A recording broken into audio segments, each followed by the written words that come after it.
Kami dari kelompok 3 akan menampilkan video bertipu enzim laktosa dan uji vitamin C.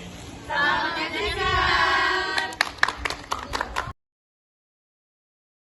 Enzim laktase atau beta-galaktosidase adalah enzim yang mengkatalisis hidrolisis laktosa menjadi glukosa dan galaktosa. Laktase disebut juga dehidrolase laktase fluorizin enzim. Enzim ini spesifik hanya bekerja bila substrat tersebut adalah laktosa. Enzim ini memiliki dua situs aktif yaitu laktosa hidrolizing dan fluorizin, sebuah alfa-glukosida aril dan berbagai glikolipid. Sifat enzim laktase ialah spesifik pada satu substrat saja, yaitu laktase. Kerja enzim ini memutuskan ikatan glikosida pada laktosa. pH optimum untuk enzim ini dapat bekerja dengan maksimum adalah 6,5. Apabila pH kurang atau lebih dari 6,5, aktivitas dari enzim laktase bisa berkurang bahkan tidak menimbulkan aktivitas. Tujuan enzim ini diproduksi adalah untuk memecah laktosa yang biasanya terdapat dalam susu menjadi senyawa yang lebih sederhana supaya bisa diserap oleh tubuh. Biasanya mamalia meminum susu dari induk pada saat masih kecil. Bila sudah dewasa tidak minum susu lagi. Oleh karena itu, enzim tidak diproduksi lagi. Enzim ini rusak oleh adanya asam lambung dan perubahan pH yang mendekati asam. Enzim ini juga menjadi tidak aktif jika flora usus normal berubah atau terinfeksi parasit tertentu. In the last portion that we're going to test today, we're going to look at how does the enzyme lactase work with common table sugar, or sucrose. Sucrose is a disaccharide similar to lactose, but sucrose is made from the two monosaccharides glucose and fructose. And so here I've taken some distilled water and I've added table sugar and heated it up to allow that sucrose to be able to dissolve and then let it cool down to room temperature. And so this is basically sugar water. Kind of like soda, but without the fizz and without the flavoring. I'm going to first take one of my test strips and using the same procedure add it to the sample, give it a swirl, let it sit here for about 10 seconds. As I'm doing so, think about what do you expect this test strip to test. What results would you expect to see, knowing that sucrose contains both glucose and fructose as monosaccharides? So we'll go ahead and take this out. And if I compare it to my chart, it looks like it's a negative test. And so this test strip in testing our sucrose solution has a negative overall test.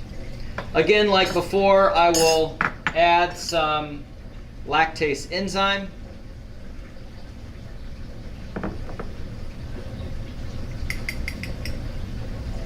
Swirl it a number of times to try to get it to dissolve and mix up a little bit. And then use the same procedure to test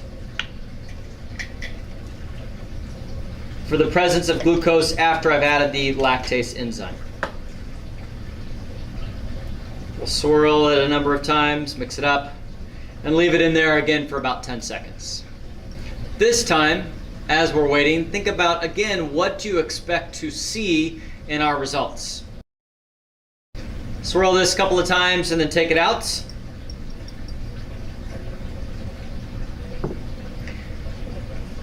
And in placing it next to the original, before adding the lactase enzyme and comparing to my chart, it again looks like it's a negative test. There's no there's no glucose present. Why? What this demonstration shows us is that the enzyme lactase in our dairy supplements only work on the sugar lactose. So the enzyme lactase is only able to break down the sugar lactose. Although sucrose is somewhat similar in being made of glucose as well as fructose, lactose, glucose, and galactose, it's different enough that that enzyme is not able to break apart our sucrose sugar. And so what this shows us is that each enzyme is specific to its particular substrate, what it reacts with. And in this case, lactase only reacts with lactose. So what we've observed in these demonstrations is that enzymes are able to break apart different substrates into different products, as we saw with lactose being broken into glucose and galactose. Heat can negatively influence the enzyme's ability to function, and enzymes only react with a very specific input, a very specific substrate. Hopefully this helps you to better understand a little bit more about enzymes and how they function and how different factors can influence them. Tahukah kalian, setiap orang perlu mencukupi kebutuhan vitamin C setiap hari, karena vitamin C memiliki banyak manfaat dalam tubuh. Sehingga, suplemen vitamin C banyak ditemukan di pasaran, baik dalam bentuk tablet atau minuman. Vitamin C merupakan asam karbonat, yaitu senyawa kimia yang larut dalam air. Vitamin C alami terkandung di dalam buah-buahan dan sayur-sayuran. Berikut beberapa manfaat dari vitamin C. Yang pertama, vitamin C dapat meningkatkan daya tahan tubuh dan membantu proses pemulihan. Yang kedua, sebagai antioksidan. Yang ketiga, merawat kesehatan tulang, gigi, dan jantung. Dan yang keempat, memproduksi kolagen, yaitu protein yang bermanfaat untuk kulit. Nah, kali ini kita akan bereksperimen dengan vitamin C. Alat dan bahan yang kita perlukan yaitu 4 buah gelas yang berisi air, tablet vitamin C, sampel minuman yang terdiri dari minuman segar sari, nutrisari jeruk nipis, dan susu kental manis cap enak, serta betadine. Langkah percobaan yang pertama, masukkan 2 ml atau 40 tetes betadine ke dalam masing-masing gelas berisi air.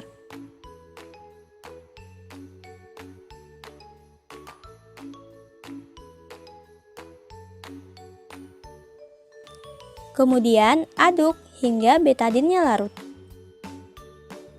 Langkah kedua, masukkan tablet vitamin C ke dalam gelas pertama. Aduk dan amati yang terjadi. Wow, terlihat larutannya menjadi lebih jernih dan bening.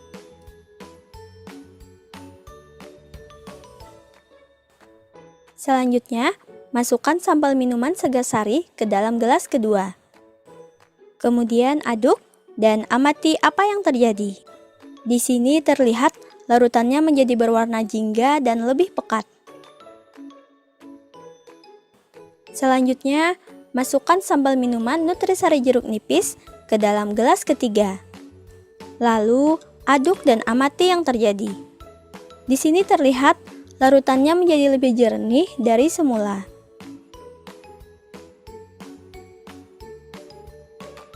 Langkah selanjutnya, masukkan sampel minuman susu kental manis cap enak ke dalam gelas keempat. Lalu, aduk dan amati apa yang terjadi. Di sini terlihat larutannya menjadi berwarna putih keruh, yaitu warna susu itu sendiri bercampur dengan betadine. Berdasarkan percobaan tadi, yuk kita simak cerita sains berikut ini. Pada uji vitamin C menggunakan betadine, di sini betadine digunakan sebagai indikator atau bahan untuk menguji keberadaan vitamin C. Pada kemasan betadine, tertera bahwa betadine mengandung propaidon iodin 10% yang setara dengan iodin 1%. Iodin inilah yang sebenarnya menjadi indikator karena reaksi antara asam karbonat dalam vitamin C dengan iodin akan menghilangkan warna dari iodin. Sehingga larutan yang mengandung vitamin C warnanya akan lebih jernih. Namun, jika warnanya berubah menjadi semakin pekat, maka semakin rendah kandungan vitamin C yang ada di dalamnya. Jadi, berdasarkan hasil percobaan pada 3 sampel minuman, maka minuman yang mengandung vitamin C adalah nutrisari jeruk nipis, Kemudian, segar sari mengandung sedikit vitamin C dan susu kental manis cap enak tidak mengandung vitamin C. Sekian dari kelompok kami, semoga bermanfaat.